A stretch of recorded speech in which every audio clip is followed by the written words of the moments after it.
आप सभी को जय मसीह की।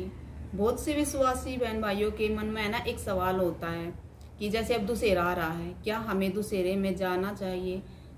झांकियाँ देखने से क्या होता है? सिर्फ देख ले मैं कैसी झांकी निकाली है, या फिर दुशहरे झांकियाँ भी नहीं देख से। बहुत से विश्वासी क्या करते हैं कि मेले में चले जाते हैं, वहाँ पर खाते हैं और वहाँ पर खरीदारी करते हैं। तो आइए हम वचन के द्वारा देखते हैं कि परमेश्वर का वचन क्या कहता है इस विषय पर। हालेलुया।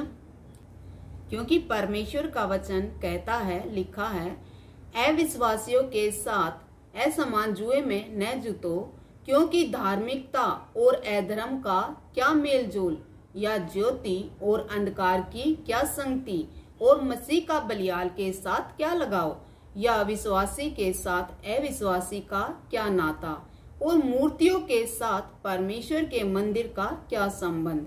क्योंकि हम तो जीवते परमेश्वर के मंदिर हैं, जैसा परमेश्वर ने कहा है, मैं उनमें बसूंगा और उनमें चला फिरा करूंगा, और मैं उनका परमेश्वर हूंगा और वे मेरे लोग होंगे। हालेलुया। वचन 17 में भी कहता है, इसलिए प्रभु कहता है, उनके बीच में से निकलो और अलग रहो, और अशुद्ध वस्तुओं को मत छुओ, तो मैं तुम्हें ग्रहण करूंगा, और मैं तुम्हारा पिता होऊंगा, और तुम मेरे बेटे और बेटियां होगी। यह सर्वशक्तिमान प्रभु परमेश्वर का वचन है। हालेलुया। तो यहाँ ये वचन बिल्कुल साफ मना कर रहा है कि कह रहा कि हम विश्वासियों का अविश्वासियों के साथ कोई संबंध नहीं है। हालेलुया। हम उन अविश्वासियों के साथ असमान जुए में ना जुटे, यानी उनकी जो रीति रिवाजें हैं ना, उनमें हम शामिल ना हो। हालेलुया। हम जगत की ज्योति हैं, तो हम अलग दिखे सबसे। हालेलुया। और वचन ये भी कहता है कि हम संसार के में तो रहते हैं, लेकिन हम संसार के नहीं हैं। तो हम इन वचनों पर विश्वास करें और परमेश्वर की इन आज्ञाओं को मानते हुए हम दुशहरे में ना जाएं और दुशहरे में मेला ना देखें। हालेलुया।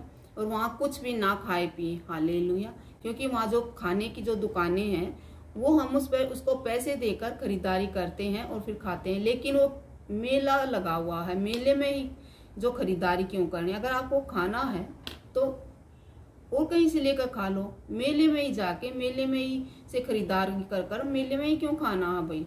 ठीक है ना। तो क्योंकि परमेश्वर इन चीजों के लिए मना करता है, यानी कि हमें मेले में ही नहीं जाना है, तो मेले में नहीं जाएंगे तो खरीदारी भी नहीं करेंगे किसी भी चीज की।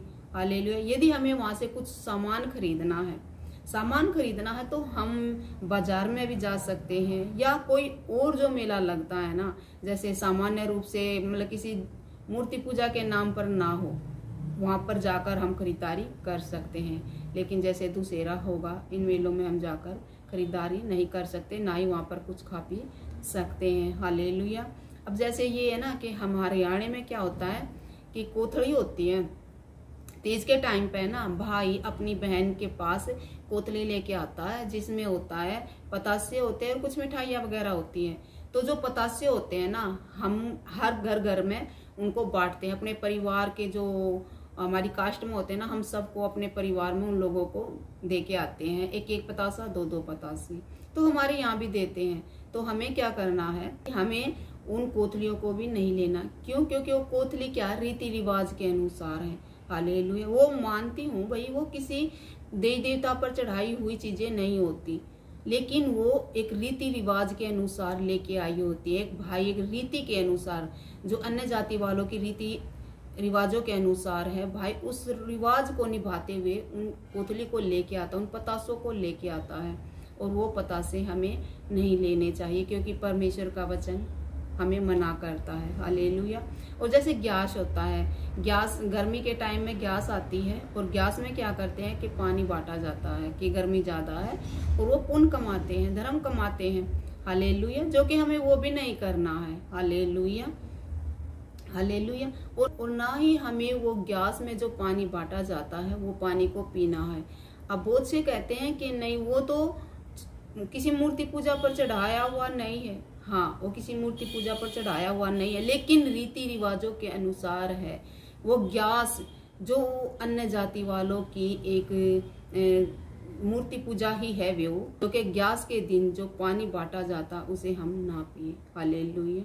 तो इन सब चीजों से हम बचें क्योंकि सचमुच हम संसार में रहते हैं लेकिन हम संसार के नहीं हैं, हम स्वर्गीय हैं। आमीन, हालेलुया, प्रेज द लॉर्ड।